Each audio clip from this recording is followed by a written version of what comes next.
When I first moved to Hollywood, I tried everything to fit in. High school Spanish was not the answer.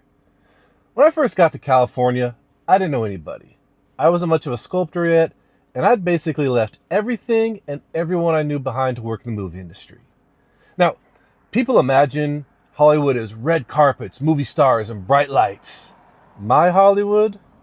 My Hollywood was a dirty set shop in East L.A. It smelled like chemicals. When you left, you had dirt and foam in every crevice of your body. Where the only music that was ever played was mariachi. There was no air conditioning, and you were lucky if you got a fan. Now, the place was called Art, Sculpture, and Production, run by a guy named Bernardo. Now, most of the guys at the shop only spoke Spanish. I didn't. But I figured maybe I could connect with them if I tried. One day, a guy named Javier was carrying this giant block of foam across the shop. Now, Javier didn't speak a lick English, and I thought, here's my chance. What I meant to say was, man, you're strong. So here's where my pseudo high school Spanish kicked in, or at least I thought it did. I looked at him and very confidently I said, muy guapo. In my head I was thinking, nailed it. But Javier was looking at me funny. And I thought, oh, hell, wrong word. Now, I should have let it go. Instead, I doubled down. I scrambled through years of Spanish neglect and I pulled it right out of thin air.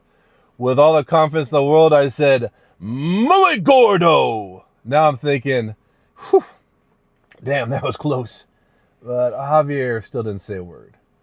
By the rest of the day, he just kind of kept looking at me strange.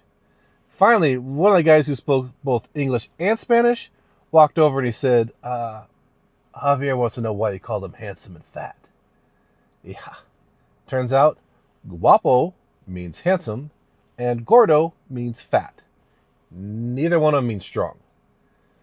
Now looking back, that story was never really about my terrible Spanish.